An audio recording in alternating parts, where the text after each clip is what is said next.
The computer hacker group Anonymous is claiming tonight that it took down the website of the Federal Appeals Court in San Francisco this afternoon. They took down Senate.gov servers. They've taken down HB Gary. Sony's claiming they did $150 million worth of damage. So many confidential files that tonight, because of these hackers, can be in the hands of anyone. Visa, MasterCard, the PayPal situation. The criminals who hacked into Sarah Palin's private email. The Church of Scientology says Anonymous is a cyber terrorist group of religious bigots. Anonymous and this other group called Lulz Sec. They seem to be wanting to prove a point. Anonymous kind of was like the big, strong, buff kid who had low self-esteem. And then all of a sudden punched somebody in the face and was like, holy shit, I'm really strong.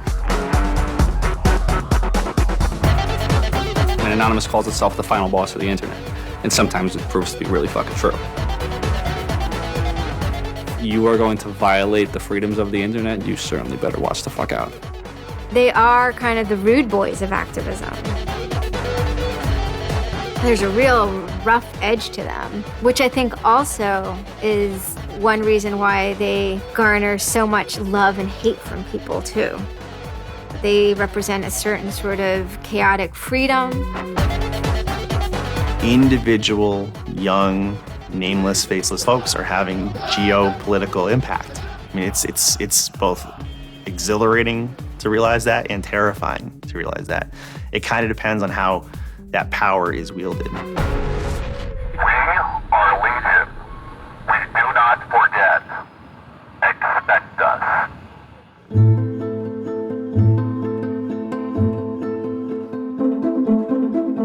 We stand for freedom. We stand for freedom of speech, the power of the people, the ability for them to protest against the government, to right wrongs. No censorship, especially online, but also in real life. We have members throughout society and all stratas of it worldwide. Yet we have no leadership. It's one voice. It's not individual voices. That's why we don't show our faces. That's why we don't give our names. We're speaking as one, and it's a collective. Good timing. I would love to live in a country where the government fears its citizens and not the other way around. But right now, plenty of anonymous actors are in hiding because of fear of reprisals by the government. I've been called many things.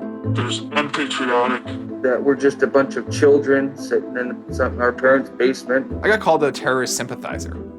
We've been called kids, we've been called cyberbullies, we've been called hooligans, and sometimes those words aren't entirely unfair, but this is a serious political movement.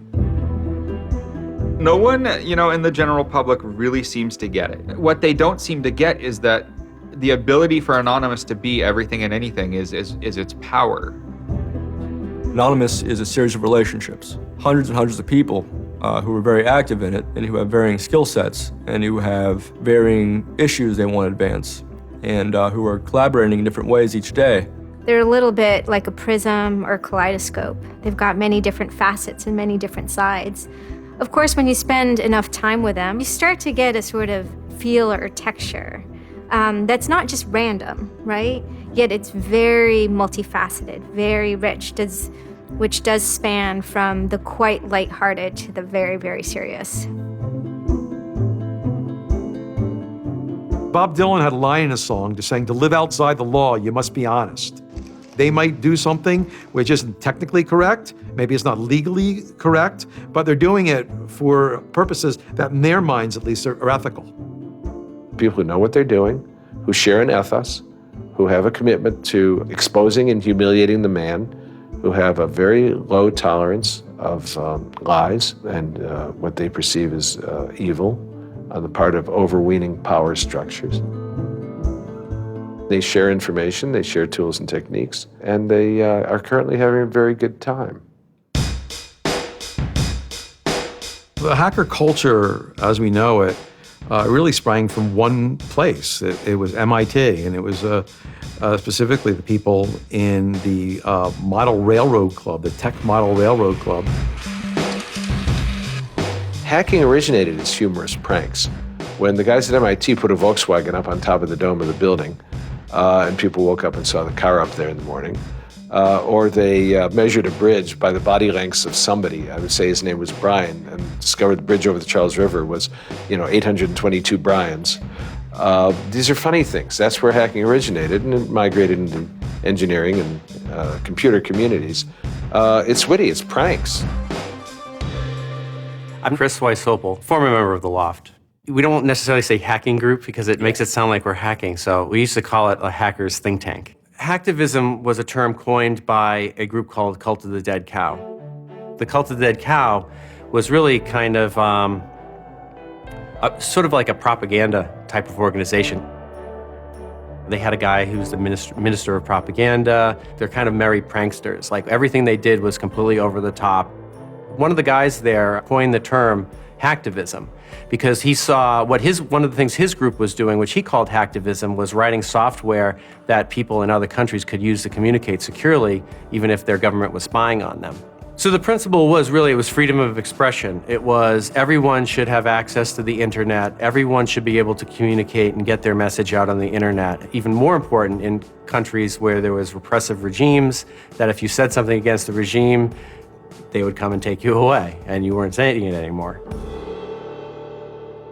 Just like in traditional activism, it spans the full gamut from sit-ins or pickets to actually spiking trees and pouring sand in the engines of construction vehicles. I mean, there's real sabotage. The same thing does all fall under the hacktivism label. There is a spectrum. There's sometimes a strong anarchist flavor to it as well. It's resistance to authority and those who would impose groupthink and group behavior on people, which was rightly perceived to be a consequence of the digital revolution as it was used by people in power to do hacking on behalf of righteousness and to redress the grievances of the world. Lance lowered Don Quixote on his horse, nag though she was, flying at the windmills of modern life. Anonymous grew out of what's known as 4chan.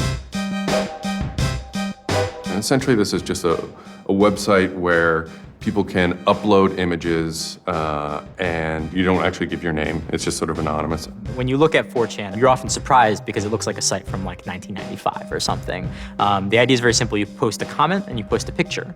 And you can post under your name or anonymously. And it's separated into boards about particular topics. So there's a topic on anime, there's a topic on weaponry. There's like a 4chan board for origami, and you just upload interesting pictures of origami. And then there was a group called the B board, which essentially was for like anything goes. The first time anybody goes on B, it's kind of an instant revulsion. Because there's never a time that you go on there where you don't see something horrible. That instantly puts off a lot of people. The idea is post something that can never be unseen. Half of the posts on B are there specifically to make people not want to come back to B. It's what you get when people are allowed to express themselves with absolutely no restriction whatsoever. It's the kind of sum of human imagination, and people can get together and think together without any limits or parameters. It's the most vile, disgusting, and funny thing on the internet.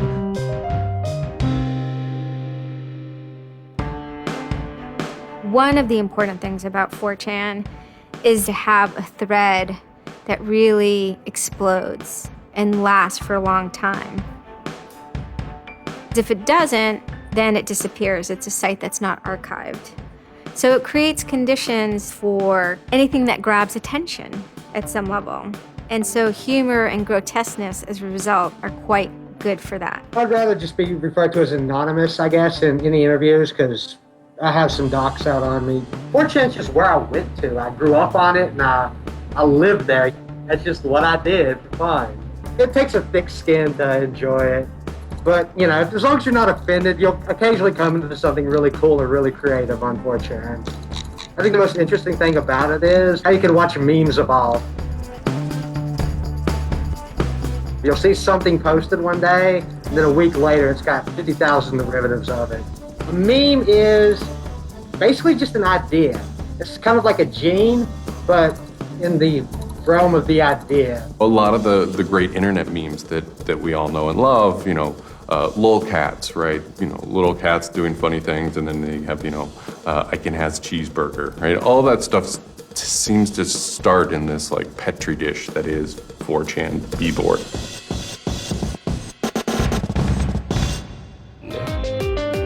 Say it publicly and your insane chocolate rain.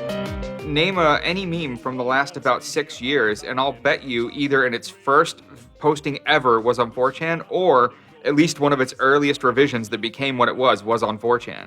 I can see the food situation is so we'll be on our way. It's basically the best breeding ground for internet culture, as far as I'm concerned. With your neighborhood insurance rates, chocolate rain. 4chan is also very known for acts of trolling. Trolling is a fucking art. Trolling is getting the person you're talking to get as pissed off as they possibly can, and for no reason except for your own enjoyment. Maybe you're trying to illustrate a point, but it's mostly for your own enjoyment. For them, it's funny that like people think the internet is serious business. And if people think the internet is serious business, it's a troll's job to make their life terrible. The idea of anonymous came initially as a joke. I mean, somebody suggested that, what if the whole site, what if 4chan, what if B was just one person? And what if that's just one guy called Anonymous sitting somewhere, and you're just reading all these posts by one guy? And it kind of looked like that from the outsider's perspective. I mean, there's no way to tell the difference. It might as well be one guy. Fox News did a very famous segment about it. They call themselves anonymous. They are hackers on steroids, treating the web like a real-life video game, sacking websites, invading MySpace accounts, disrupting innocent people's lives. And if you fight back, watch out. Destroy. Die. Attack. Threats from a gang of computer hackers calling themselves Anonymous. I've had 7 different passwords, and they've got them all so far. Anonymous hacked his site and plastered it with gay sex pictures. His girlfriend left him. She thought that I was cheating on her with guys. As long as I can think back, Anonymous have done some pretty off-color things in the name of getting cheap laughs, But, I mean, that's part of the culture. They get what they call lulz. Lulz is a corruption of LOL, which stands for laugh out loud. Anonymous gets big lulz from pulling random pranks. For example, messing with online children's games like Habbo Hotel. Habbo Hotel was this online community where you had an avatar and you walked around and talked to other people. It was kind of like an early version of, World of Warcraft or Second Life or any of those virtual worlds. What the people on B did was invade Habbo Hotel, created, thousands of avatars. They all had this one uniform of a black guy with a big afro wearing a black suit. And so there would be thousands of these people, black guys, black suit, huge afro, walking around this world, and they would do things like form a swastika out of themselves. And I think that was a real landmark because it was when they were able to see that, they can use their numbers to do something really interesting and really disruptive. So we blocked the entrance to their pool, and that just pissed them off so fucking much. It was fucking beautiful. That was fucking just wonderful. Wonderful times. Those kids love that pool. They love the shit out of their pool. The goal was actually to offend everyone, simply because the idea that we could offend you by drawing a little shape on the screen was stupid to the people involved in it. They were like, really? You're going to get that mad over us just drawing this on the screen? Wow. Well, you need to refocus a little on life because this should not be upsetting you that much. All these different organizations online, whether it's 4chan or just any website, there's typically a community aspect to it. This is where people have their social relationships. This is where their friends are. This is where they have a creative outlet. And so all those aspects are going into groups like Anonymous, where people feel like they're part of a bigger thing and they're able to express themselves within that group. There were certain words, certain phrases, certain ways people respond to things, certain images that were posted that created a pattern, and that pattern was, I guess, the origin of what is now Anonymous. It's like Freemasons with a sense of humor, in so much as they have this common symbology, and one of their chief joys, which is kind of wrapped up in power and secrecy, was the fact that they could recognize each other by referencing these symbols, referencing these phrases. Over 9,000. It's over 9,000! I lost my iPod. Mudkips, anything involving mudkips. So you have this weird sort of international culture developing with people, across the world, wherever they may be.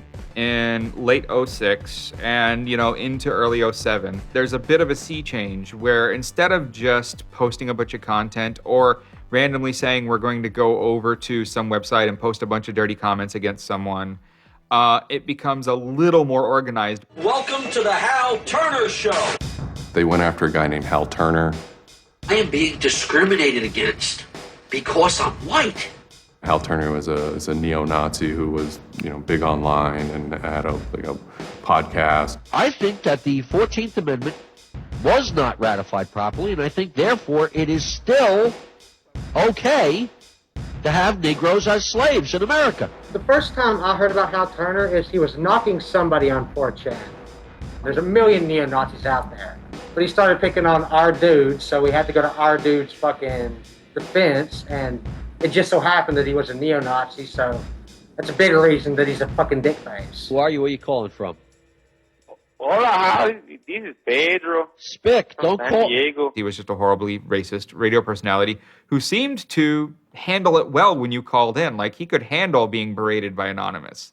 And that made it very interesting. It made it a bit of a challenge. It wasn't some guy who just either crumbled or stopped answering the phone. It was a guy who would yell back. Hal Turner wasn't the first, actual person that, Anonymous had caused trouble for, but the circumstances ended up being significant. They DDoS'd his website, stuff like that, costing him thousands of dollars, bandwidth fees. Denial of service has been around for a long, long time. The equivalent of if you, for some reason wanted to disrupt a bus service, right? You can hire 1,000 extras to all go and line up at the bus station, right, and get on the bus. And so that anyone who was really trying to get on the bus couldn't do it, right? It's as simple as that. When you stop trying to visit, website goes back up, no permanent damage. We DDoSed him, and then we kind of trolled him in real life. We sent countless pizzas to his house. We signed him up for escorts on Craigslist. We sent a bunch of pallets of industrial materials to his house, which he ultimately had to foot the bill for. And basically, we destroyed his ability to pay for his radio show, and that took him off the internet. And then they ended up getting some real hackers to help them out. This wasn't sort of pranks. They actually were able to get into Hal Turner's private servers and his mail servers and find some interesting emails that he was serving as an FBI informant, which, if you're a right-wing neo-Nazi, is not a good thing to be. And obviously him being an FBI informant and also his reaction, his sort of douchebaggy reaction to the raids, damaged his credibility within the white nationalist scene, which is a shame. Hal Turner's gone. He's been prosecuted by the feds for threatening judges. What follows is a period of confusion and anger in which, the original Anonymous people, the sort who want to keep Anonymous as this nihilist little, ridiculous group, are upset that now, that the most terrible thing on the internet is now becoming a force for good all of a sudden. I'm Mike Vitale, and my handle is Seth Dude. Now, this is January 2008. Anonymous is strong now. We're not a little dinky fucking group anymore. This is millions of people worldwide, and we're watching. And then Scientology stepped in with a big target on its chest. A video came out of Tom Cruise. It was supposed to be an internal Scientology video, talking about secrets of Scientology. Being a Scientologist, when you drive past an accident, it's not like anyone else. As you drive past, you know you have to do something about it because you know you're the only one that can really help. It talks about you're the only one who can stop, bad things from happening. And so this is kind of widely mocked online. It circulated like wildfire. Instantly, the Scientologists post a DMCA, Digital Millennium Copyright Act.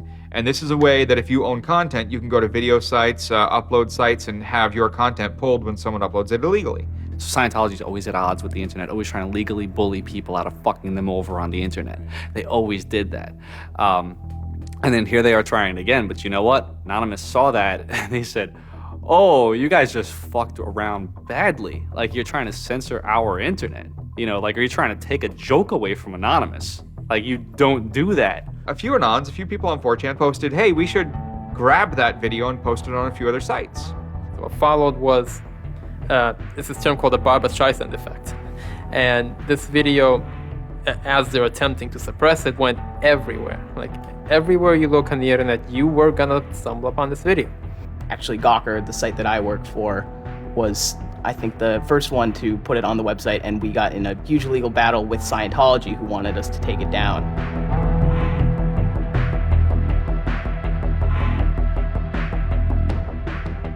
Scientology is an interesting target because in some ways it's the perfect inversion of what geeks and hackers value. At so many different levels: science fiction, intellectual property, discourses of freedom, science and technology. It's very proprietary, it's closed. And so in some ways, if you had something like a cultural inversion machine and you stuck geeks and hackers in there, you'd get something that looks a lot like Scientology.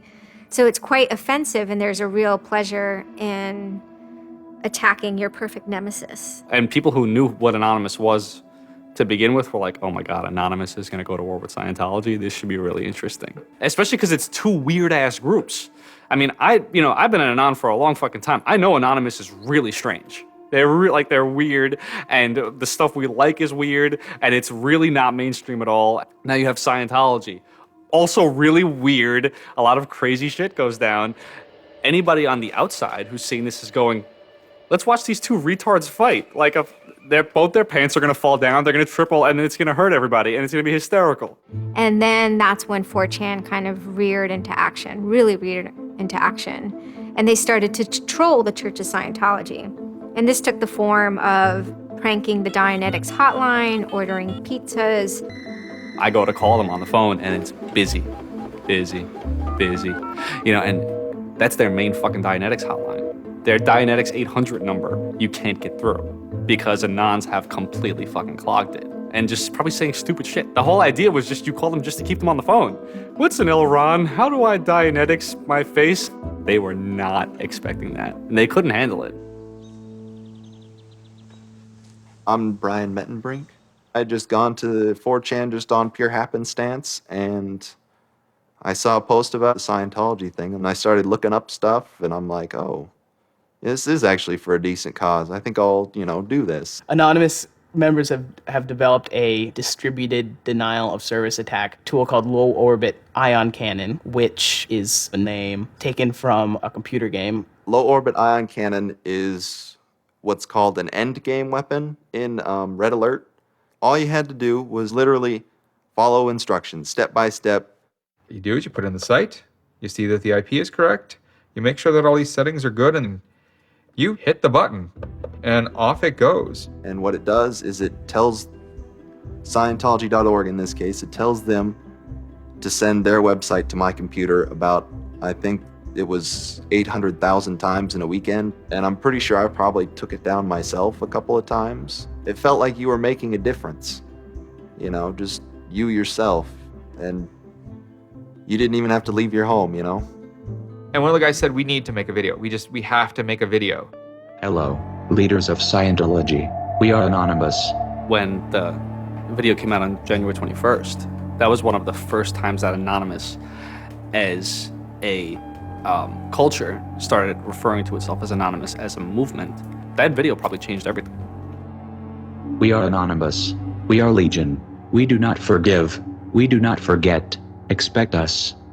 It basically looked like if a computer was going to tell you that he was going to beat the shit out of you, this is what it would look like. That one video really galvanized that moment of innovation. That's exactly like with that video, internet activism, as it's known today, was born. And you just see this consensus forming that it's going to happen. So we made the code of conduct. Don't bring weapons. Dress accordingly. Cover your faces, because they will try and find out who you are and screw with your life. Rule number 17. Cover your face. This will prevent your identification from videos taken by hostiles. Scientology has a history of harassing, stalking, and just generally doing horrible things to its critics. So people needed a way to hide their identities. A lot of people had very legitimate fears. They don't want to be followed home. They don't want to be stalked. They don't want to put their families and themselves in danger. Everyone was going, well, we're going to wear a mask. What's the only fucking mask that we all already know or have a joke about? And it's the Guy Fawkes mask. You see the movie V for Vendetta, the ending scene where everyone's wearing the Guy Fawkes mask. That is very reminiscent of what Anonymous thinks Anonymous is.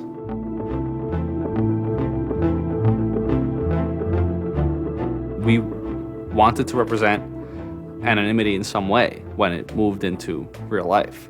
I think that the Guy Fawkes mask was one of the most natural things to happen. It is the idea that none of us are as cruel as all of us. You have this massive crowd of people who are anonymous that is going to fight against a bigger thing and win.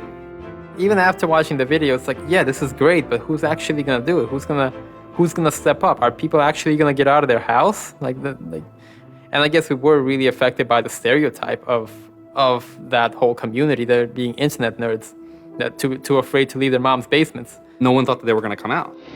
This is me on the way there. I haven't slept. I'm very fucking tired. And I remember going to the park that day, and it's really fucking early in the morning, which I thought was a bad idea. And I'm smoking a cigarette, and I'm looking around like, where the fuck is everybody? There's nobody here. So here I am, sitting in Bryant Park, waiting for the other announcers to show up. I remember thinking like, oh fuck, like, am I gonna be the only one in the park? Am I gonna walk to Scientology with fucking 6 or 7 people?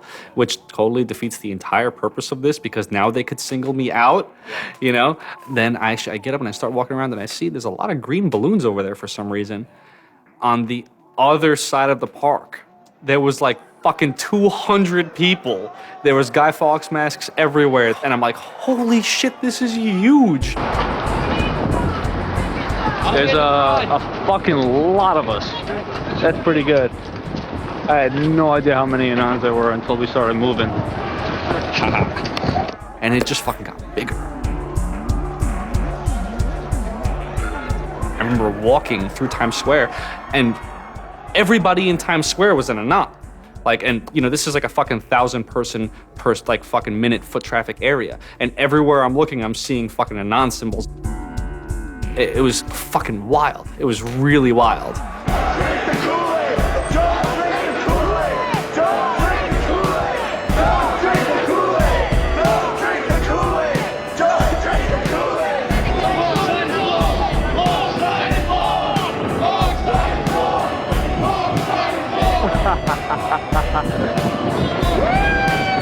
is our fucking race. Hell yeah! So we start getting numbers in. And Sydney, we're thinking that it's going to be 50 people. And before 10 a.m., before even time, there's already 50 people there. And there's still streams of people walking down the streets. A couple hours into it, you know, because I didn't go to bed until 1 in the morning, you know, you're looking at Sydney as, wow, there's 250 people in Sydney. The cops are estimating higher than that for their reports. What just happened? Adelaide, Perth, and Melbourne happened. And, you know, over 200 at each of them. We nearly broke 1,000 leaving Australia. Now, the next protest was Tel Aviv, which had actually gotten its first Scientology building right before this. There were Palestinians and Israelis at this protest, both holding their flags. And at one point, they actually switched flags and held up each other's flags and whatnot. It was awesome to see. I call our guy in London, Britanon, and I say, hey, what's going on there? And he's like, did you just get out of bed? I said, yeah, I haven't even turned on the computer. I just figured I'd call you. And he said, we've got 600 people and the cops are really, really mad at me. All the major cities were having hundreds of people come out. It was massive. Clearwater had like 300 people. I don't think anyone beat out LA. I think LA had over 1,000 people. The thing that happened was something completely different, and hundreds of people from every city just swarmed the streets. It was kind of overwhelming, a little even scary, but scary in a good way. Soon, we're at around the 10,000 mark, and we were joking the whole time, over 9,000, one of those memes. It was too surreal. It was not believable. You go by what name? We are anonymous. It was very empowering, especially after people saw the thousands of people showing up. This was it. We owned the world at that point. We all met each other. The idea of an Anon is you're fucking alone until you get to 4chan, and then these people all think like you, And all of a sudden, you're not alone. You are with fucking 500 others, They all know the same jokes as you. They all clearly have similar interests as you. Here's your culture. You meet your own people finally. It's perhaps a little surprising. It's not just preteens or teenagers. There's a far more even mix of males and females than you would imagine otherwise. And there were a lot of these so-called guys who weren't socially good. They were very awkward. They still lived at home at 23, half of them virgins. And I'll tell you, the amount of those people who got laid from these protests happening is in the thousands that would not have for years probably. That's why those protests were so important. It was a chance to finally meet other people that were previously anonymous and unknown, and hence it was the moment of the end of their anonymity. Scientology, they kind of fought back, so to speak. They posted stuff online. While claiming they are peaceful, in less than 3 weeks, anonymous members made or encouraged 8,139 harassing or threatening phone calls, 3.6 million malicious emails, 141 million hits against church websites, 10 acts of vandalism, 22 bomb threats, and 8 death threats against members and officials of the Church of Scientology. They wanted to find me. They did. They hired PIs. They started taking pictures of us, threatening to sue us. I did the whole low orbit ion cannon stuff, and then I pretty much just went about my life after that for, I think it's 6 months, and then the FBI showed up here at my parents' house. 2 men got out of the car and took Flashed took their jackets off and laid their guns on the front seat and came up to ask us if Brian was home and explained that they were the FBI and they were looking for Brian, and I've never been so scared. I did the second most damage is what Scientology said. I sent the second most out of everybody. So I got the maximum for my category, which was 1 year in prison and 1 year supervised release. I think, the way I feel is for what I did was one of the most lopsided punishments I've ever read about or heard of. Yeah, I think it's ridiculous, especially the year supervised release where I can't touch a computer for a year. I'm not sure what that's supposed to solve except make my life difficult. So that computer behind me back there, I could go back to prison if I went over and touched it. I'm very proud of what he did. He stood up for what he believed in. I never would even dream of hurting anybody, It's just not me.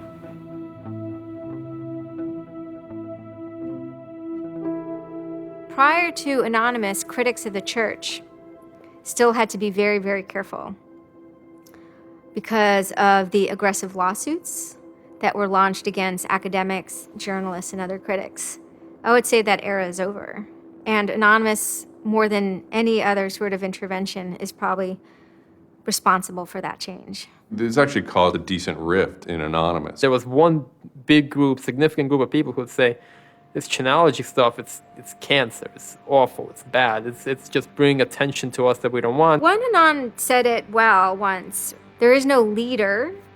Their ops have momentary leaders, de facto leaders. Almost through meritocracy, there's more respected or more persistent participants. Some people participate in a single operation and are never heard from again. It might even be a housewife who just, agrees with that political statement or that protest. I like to describe this with the picture of a bird swarm. Everybody's flying very, very quiet. Suddenly, one bird flies into the other direction and the mass fly into the same direction, following that person. It's totally okay to say, I'm sorry, I don't take part. When chronology was running full force, it was like a kid stretching for the first time and actually seeing the real power. If you had asked me all throughout 2008 and most of 2009, is the politics of Anonymous always going to be sutured and hinged to the Church of Scientology? I would have said yes.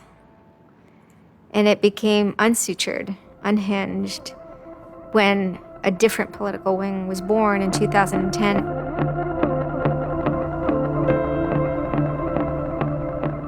It is our task to find secret abusive plans and expose them where they can be opposed before they're implemented. The interesting thing about someone like Assange is that he actually also sprang from a hacker culture. It's a mentality of spreading information. Julian was Mendax. He was the greatest hacker that ever walked the face of the earth when I was a kid. I mean, they rumored he could move satellites around in space by hacking into NASA. Maybe it never happened, but it was a myth that kept young kids like me wanting to plug a computer into a modem and see if I can move some satellites around. WikiLeaks is an instantiation of the hacker ethos. Truth wants to be free, and we want to liberate it. WikiLeaks released a huge trove of diplomatic cables. There was a lot of controversy from every quarter of society.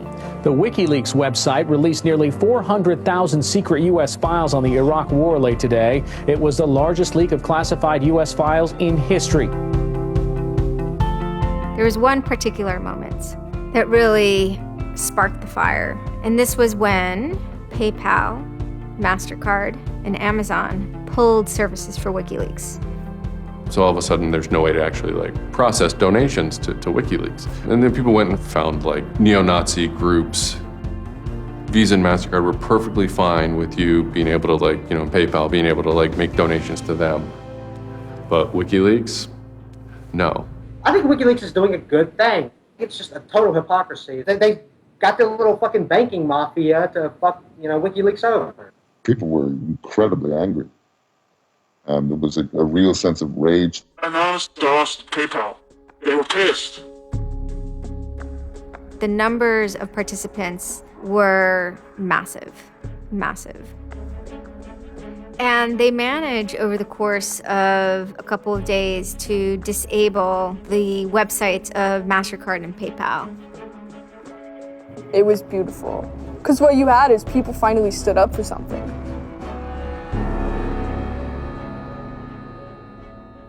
My name's Pete Fine. You can call me an internaut or a hacktivist. Telecomics is an ad hoc cluster of volunteer net activists who have spent much of the last year trying to keep the internet running in the Middle East. In kind of the lead up to the Egyptian revolution, we would tweet on people's behalf. We would get people from Egypt who were unable to access Twitter on their own on our IRC network, and we would take reports from them and tweet them out using our account to kind of help them get the word out about what they were experiencing. Some of this shit is personal. And one of the things about the movement as a whole, when Egypt rolled around, is that Egypt broke us emotionally. Watching in real time with live feeds that we helped set up, Egyptians get massacred with machine guns.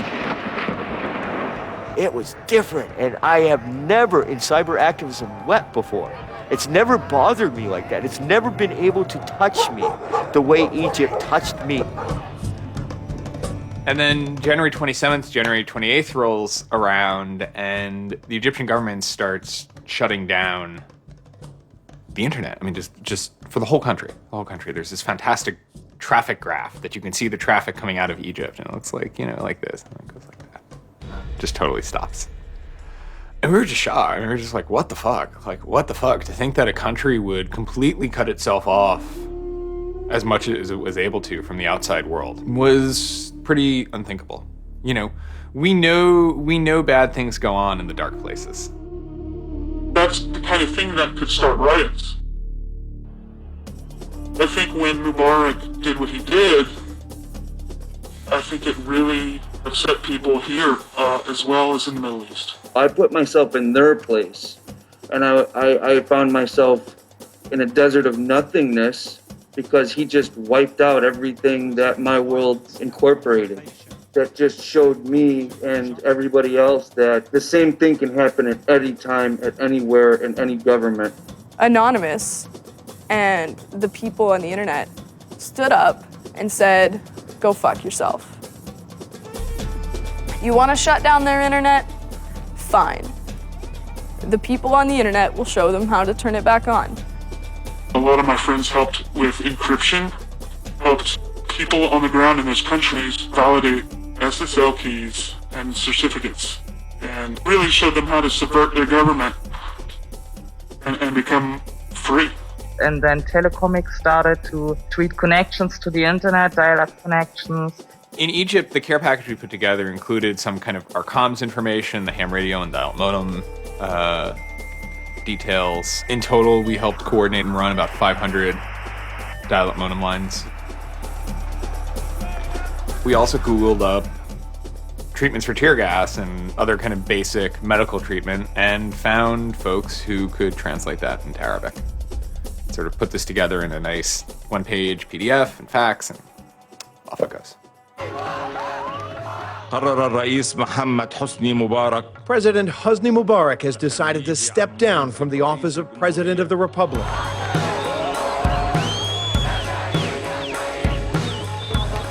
When Mubarak left, it was a hell yeah moment.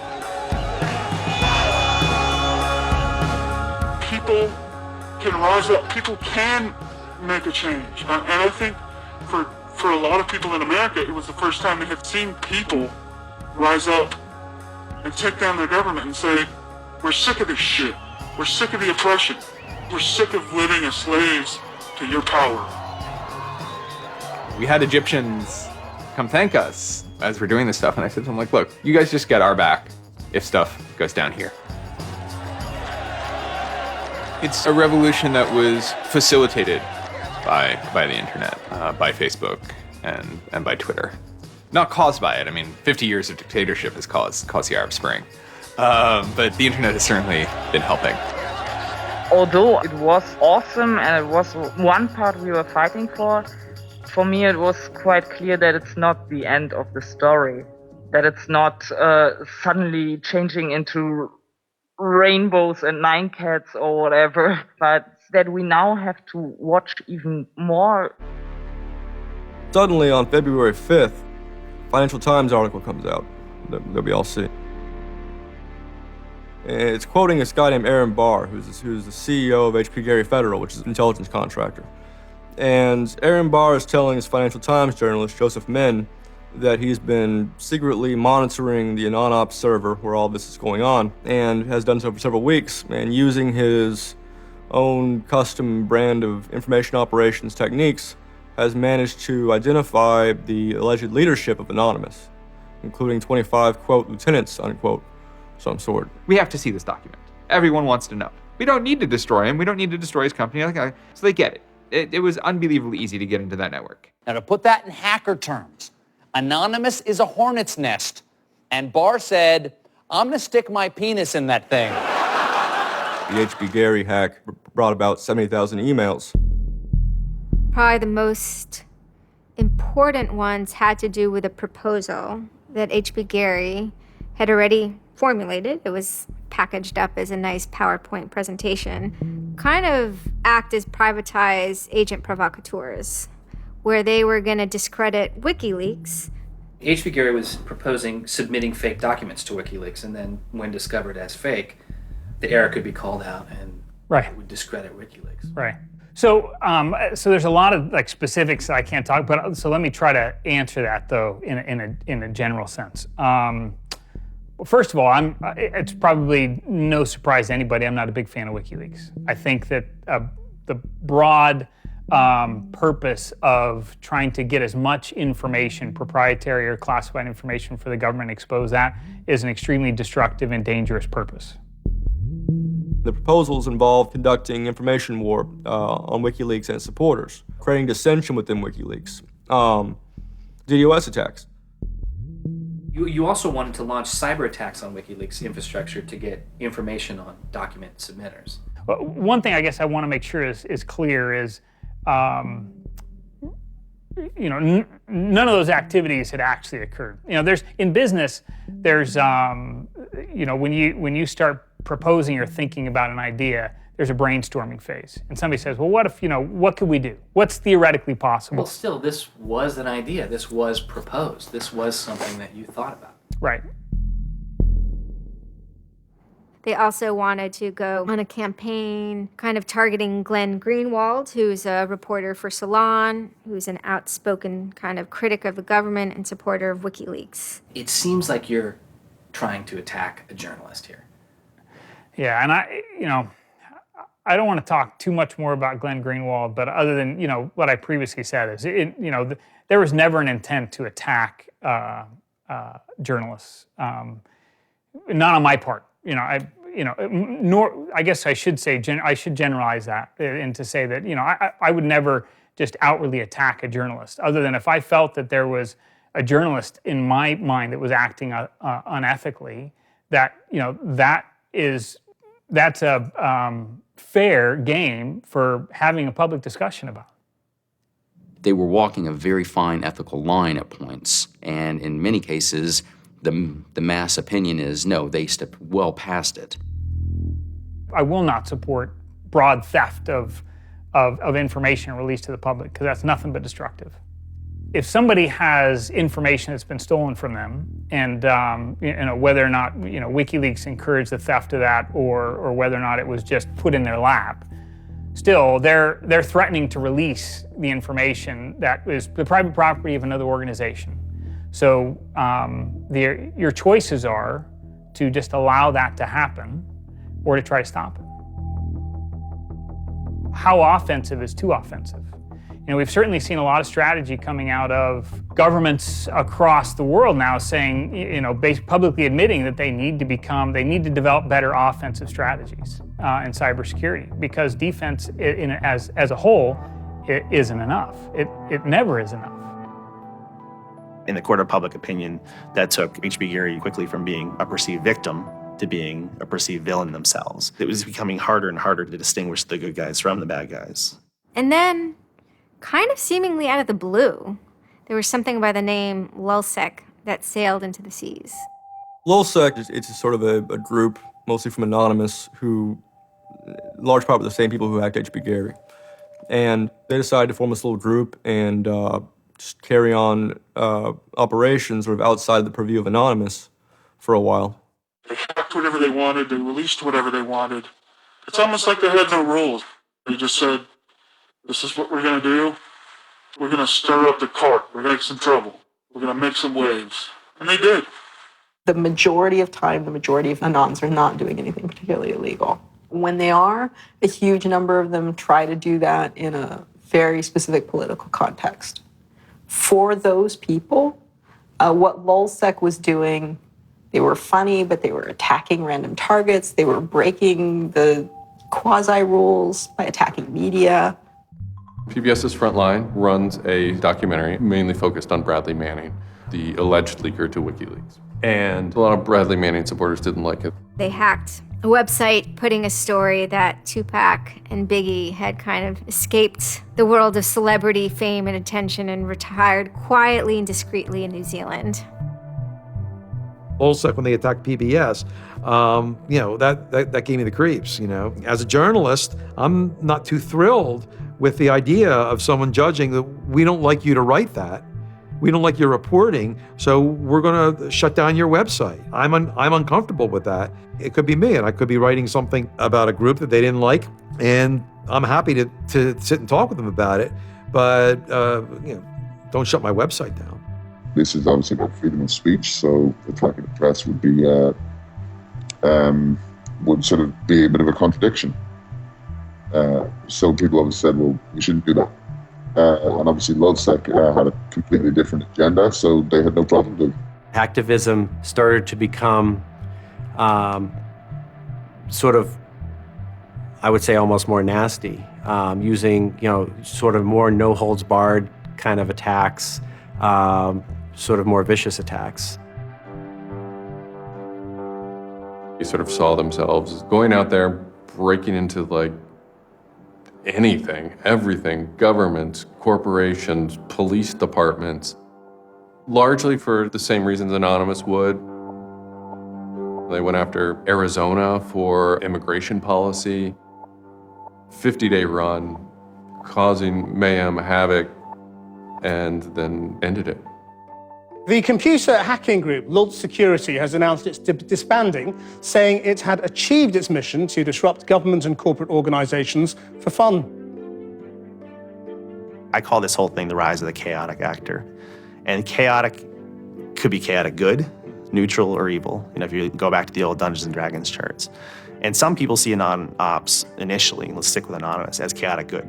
They saw Operation Payback, or they saw attacking Scientology, and they say that's good. It's like Robin Hood, right? Chaotic good. Outside the system, but doing something good. Other people saw Anon as chaotic evil, like the Joker. They just want to see the world burn and doing potentially irreparable damage. And the truth is, yes, it's the entire column of chaotic. I'm actually a little less concerned about some of the things LulzSec's done and more concerned about the next generation of LulzSec, the next turn of the crank of who takes it further or is more aggressive. Whoever fights monsters, should see to it they don't themselves become one. Really, as powerful as they seem to be, LulzSec and Anonymous are really small potatoes compared to the bigger operations that are going on that we don't hear about, maybe operations funded by government. 16 people were arrested today, but dozens of FBI agents targeted alleged members of the loose-knit hacking group. Armed with search warrants, agents hit 6 homes in New York, along with locations across the country. The people arrested yesterday were suspected of attacking PayPal's website after the company shut off payments to WikiLeaks. Defenders of the hackers say they're merely engaged in civil protest, but FBI officials worry the disruptive cyber attacks could move in a more dangerous direction. So the FBI shows up at 6 in the morning and it was really obnoxious. And I remember being frustrated and angry because there was nothing that I had done that would have justified an FBI search warrant. They came and guns blazing and all this other good stuff, busted down the door. I immediately just dropped down on the floor, 180, didn't want nothing. I wasn't trying to fight nobody. Even if you accept what the government is saying is true, what is important is that people are participating in the process. It is very much the process. It is sitting in an encounter in Selma, Alabama. 500 Freedom Riders refusing to allow people to go and sit in at a segregated lunch counter. They write books about that stuff. It is demonstrating at a street corner saying no to a war. It's just a different, it's just a different vehicle. It's the same result. There's always going to be legal consequence when you decide to break the law. That comes with the territory. And it would be naive not to expect that. The question is whether the punishment will be proportional to the crime. And I suspect it might not be. People will be watching very closely to see how these cases proceed, on what grounds, and whether there's any room during the trials to think, especially of the denial of service attacks, as a legitimate form of protest. So much of our lives are now configured, at least in part, on the internet. So we better start thinking about how we claim parts of the internet as spaces that we can also protest in. There is a certain online culture that believes in certain values, like freedom of expression. They're against corruption. They're against governments controlling their citizens. And when they see those values harmed in some way by some organization, the hacktivists strike back. I don't think this whole issue is a technical hacking thing. This is more about human philosophy and psychology. What's motivating us? Why is there so much unrest or disenfranchisement or anger that would lead people to want to take matters in their own hands and join these? Whether you think it's bad or not is irrelevant. It's not going away. The part of me that likes the ability to have rapid destabilization and change loves this. The part that knows how powerful it is means it's a force multiplier for good or for evil. And how that power is wielded and how we want to self-regulate is going to be the most deciding factor in if this is a menace or a benefit. I certainly don't think most of the conversations in law enforcement or the government are informed enough to know how to deal with this. I suppose the question you really want to ask is, would I do it again? And honestly, after thinking about it, I felt that I did what was right. I had a belief, I still do, that what I did was the right thing, and hopefully someone got some good out of it. You know, I'd love to think that maybe I stopped someone from joining a cult, you know. Probably wouldn't tell on myself next time, but, you know, I don't think I would have changed a single thing other than the whole talking to the FBI thing. Just that little Yeah, just the little detail that kind of changed everything, yeah. I'm angry. Occasionally I have small breakdown moments of terror, but I haven't stopped believing what I believed. I haven't stopped wanting to fight. I haven't stopped caring. Show me what democracy looks like! Show me what democracy looks like! There's a lot of people in Anonymous who feel very deeply and very sincerely about their contribution towards democracy around the world. And I think that's one of the main things that I'm most proud of about Anonymous. There are things that I'm not proud of about Anonymous, but we stand against censorship and we stand against oppressive governments, even our own. It's a very noble thing. And history teaches us that change simply doesn't come with flowers. It doesn't work. No? If they say I'm a criminal, damn, well, then I will be one. I don't care if you're a Democrat or a Republican or an independent or if you like Ron Paul or if you worship pigeons or Scientology or if you're Catholic or atheist or Methodist. I don't care about that. Your opinion matters. I don't care if I disagree with it. I don't care if I hate your guts. Your opinion matters.